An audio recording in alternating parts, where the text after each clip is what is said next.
Добрий ранок. В ефірі телеканалу АТР програма «Саба». У студії працює Олександра Сенько. Говоримо про найактуальніші події в Україні та світі. Я вітаю мого першого гостя Олександра Мусієнко, політичного експерта. Обговорюватимемо з вами тему можливості загострення ситуації на Донбасі.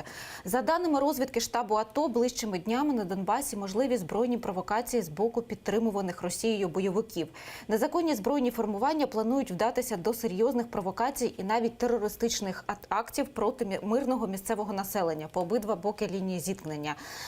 Пане Олександре, от до чого, як готуватись місцевим жителям, до чого бути готовими принаймні? Ну, я думаю, що місцеві жителі вже, на жаль, давно там знають, як себе поводити і як бути готовим до цього. Тобто за 4 роки, тих, які триває війна, на жаль, вже цьому навчилися. Взагалі, якщо тут говорити ширше, то в нас не розвинено питання цивільної оборони взагалі. Тобто в нас населення не інструктується, не інформується, а воно має інформуватися не тільки на лінії зіткнення або на території Донецької області, Луганської області чи Харківської, а на території всієї України. От подивіться, наприклад, Швеція зараз видала брошури і розповсюджує безкоштовно, як себе поводити на випадок, зокрема, російської агресії, де є бомбосховище, що з собою потрібно мати, як діяти на випадок тих чи інших ситуацій, як протриматися тиждень, так, не маючи доступу там до рятувальників і так далі. Ми цього, на жаль, не робимо. От за 4 роки після анексії Криму, після агресії на Донбасу, на жаль, ми цього не робимо. Тому люди, вони, в принципі, мають сподіватися виключно на себе. Десь сховатися, десь поїхати до родичів і так далі. Іншого, ховатися по підвалах, вибачте, як вони і роблять на сьогоднішній день. Тобто, іншого тут не дано. А щодо того, що загострення, так воно ж періодично відбувається у нас. У нас же ж війна не припиняється. Як би там хто не називав, не казав, що це конфлікт низької інтенсивності, чи цей конфлікт іде до заморозки, але разом з тим у нас, на жаль, щодня практично ми маємо загиблих чи поранених українських військовослужбовців. Тому це війна, і на війні отакі от загострення бувають. А як ви гадаєте, які об'єкти зараз знаходяться під найбільшою зоною ураження? Це цивільні об'єкти чи військові об'єкти? І цивільні, і військові, тому що, як ми бачимо, ті нерегулярні військові формування Російської Федерації, які воюють поряд з російськими регулярними військами, вони іноді просто навіть не влучають в цілі тими снарядами, які використовують, і ці снаряди попадають в домівки мирних громадян. В цьому є велика проблема. Тому, безумовно, що як цивільні, так і військові об'єкти, я думаю, що розвідка наша українська про це знає детально і готується до цього, я принаймні сподіваюся. Як ви вважаєте, чи не пов'язані ці заяви або ці дані, ці дані розвідки, на яких базуються з нещодавними спільними військовими навчаннями бойовиків і військових Російської Федерації? Ну, тут же ж не секрет, що вони проводять в тому числі і свої навчання і на території тимчасово окупованих районів Донецької і Луганської областей. Тобто вони і там відточують свої навики. Тому, безумовно, ці речі можуть бути пов'язані. Тим більше, коли відбуваються такі навчання, то і відбувається загострення, як показує практика. Це якраз через те, що такі навчання і відпрацювання російських військ відбуваються, зокрема, і на Донбасі. Нещодавно ООН відмінили поставки гуманітарної допомоги на схід України. Чи варто очікувати там наростання гуманітарної кризи? Ну, безумовно, тому що якраз роль Організації Об'єднаних Націй, таких організацій гуманітарних, як Міжнародне товариство Червоного Хреста, якраз полягає в тому, щоб під час воєнних конфліктів доставляти продовольство, провізію і так далі. Людям, які найбільше цього потребують. Так, вони призупинили, але ж не треба забувати, що в разі окупації міжнародне право говорить нам про те, що окупант має брати на себе зобов'язання по забезпеченню окупованих територій медикаментами, їжею, продовольством і так далі. Тобто окупант має брати на себе ці зобов'язання, в даному випадку Російська Федерація. Але я вам хочу сказати, що це не вперше відбувається. Таке відбувалося вже і у 2015 році, наскільки мені відомо. І тоді це все-таки призводило до певних таких гуманітарних криз і наслідків.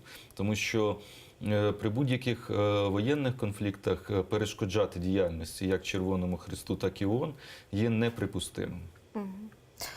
Після 4 років анексії Криму президент Росії Володимир Путін заговорив про повернення української військової зброї Україні. От про що це може свідчити, на вашу думку?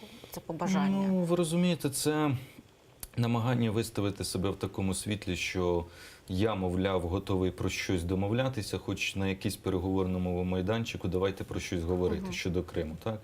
Безумовно, Крим під українську юрисдикцію повертати він не готовий і не буде цього робити зараз, але разом з тим готовий піти хоч на якісь поступки. Я думаю, що все-таки про щось можна було б говорити, і якийсь переговірний майданчик тут створювати, тому що, в принципі, флот український перебуває не в тому стані, який би хотілося, а на те, щоб його відновлювати або будувати новий, потрібні значні кошти.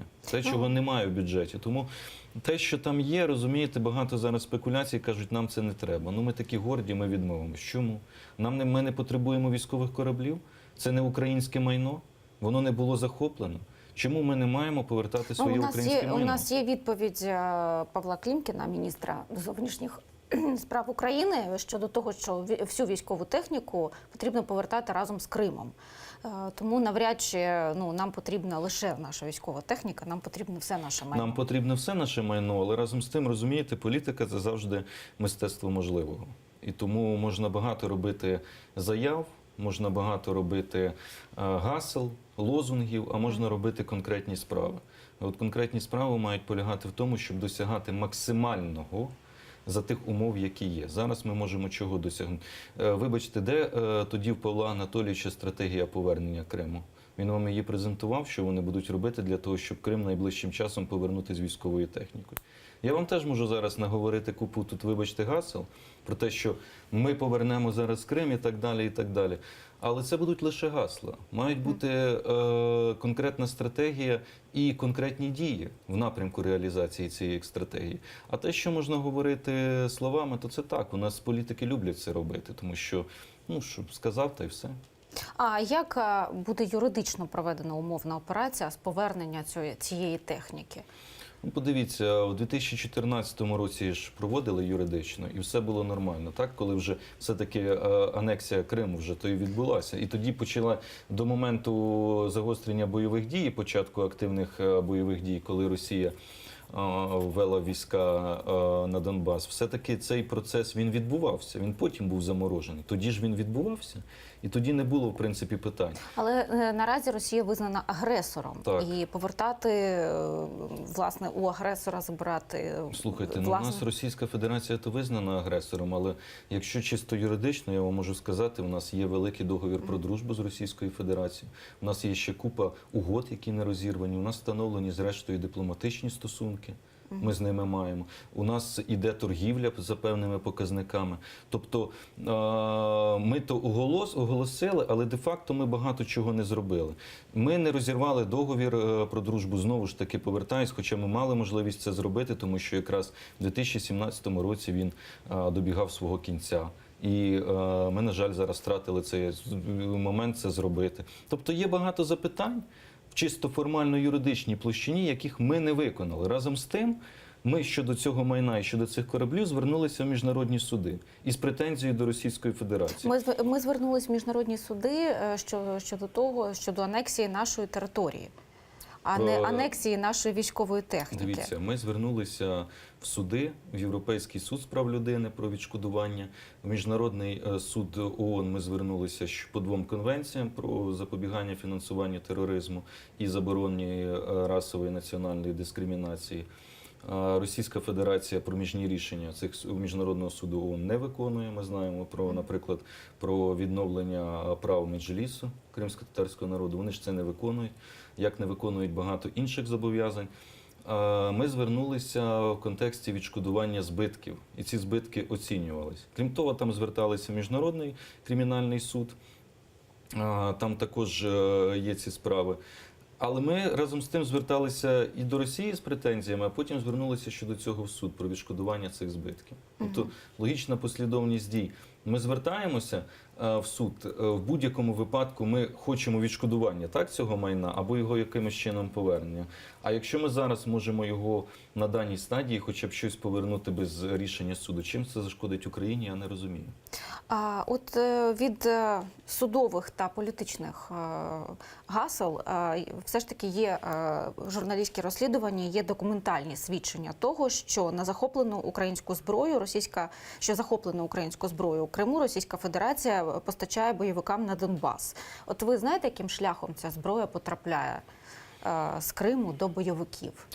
Я знаю тільки ту інформацію, яка, здається, це Донбас Реалії проводили це розслідування. І там була фраза про те, що мене що найбільше здивувало, мене не здивувало, що це здійснюється сухопутним коридором на Ростов, туди і далі, потім на Донецьк-Луганськ. Це мене не здивувало.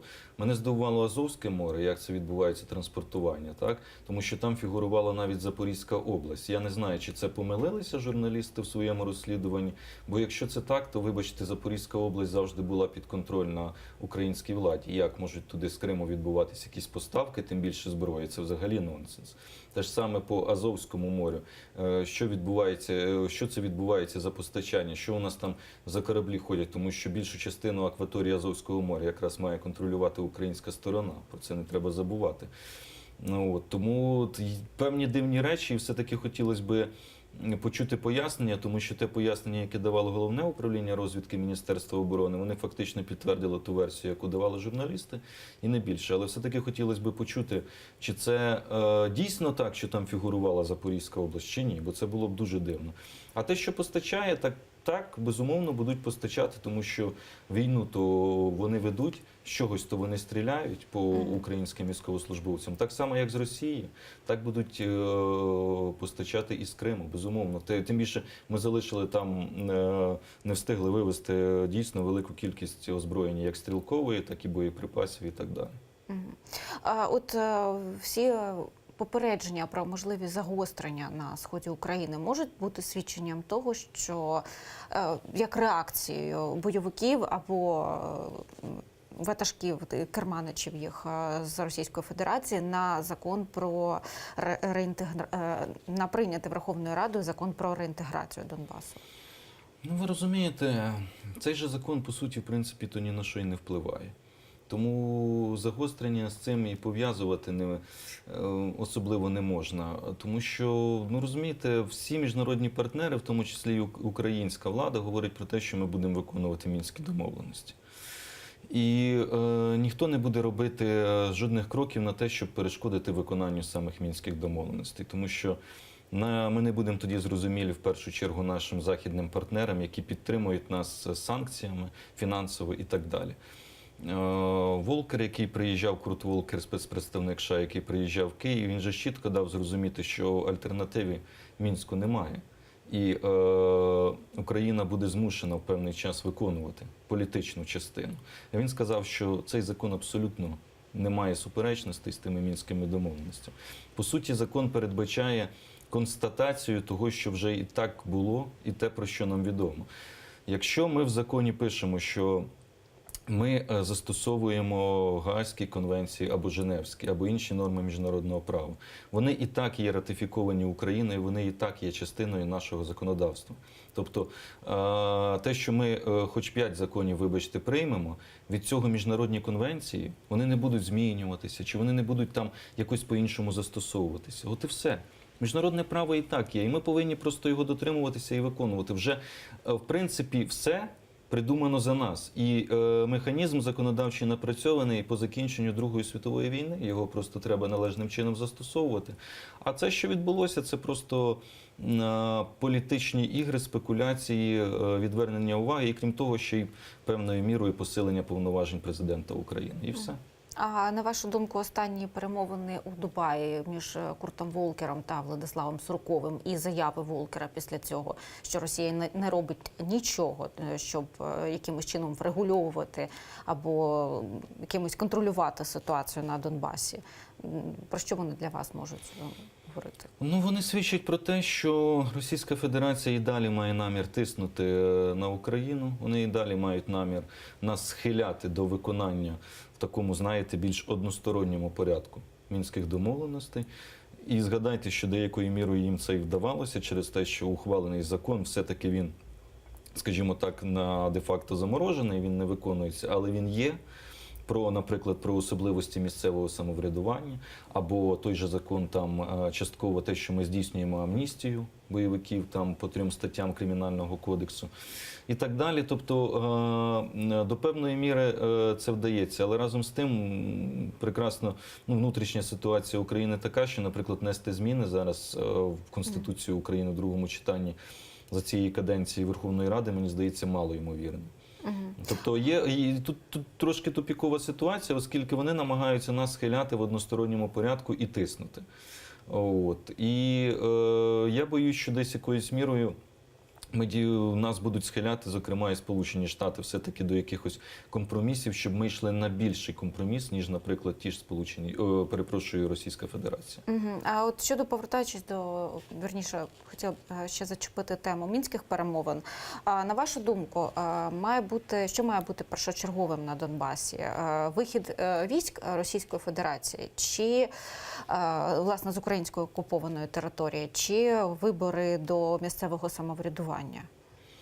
Для мене очевидно, що логічно було б і зрозуміло було б, щоб спочатку відбувся вихід російських військ. Вони звільнили нарешті українську територію, окуповану, пішли з України, дали нам спокій, а ми встановили контроль на кордоні. Але наскільки цього вдасться досягнути, це інше питання, тому що Росія наполягає на тому, що бодай має бути ухвалений закон про вибори там окремий. І це якраз один із тих моментів, які стоять нам на заваді, так, в подальшому русі, просуванні, навіть виконання цих мінських домовленостей.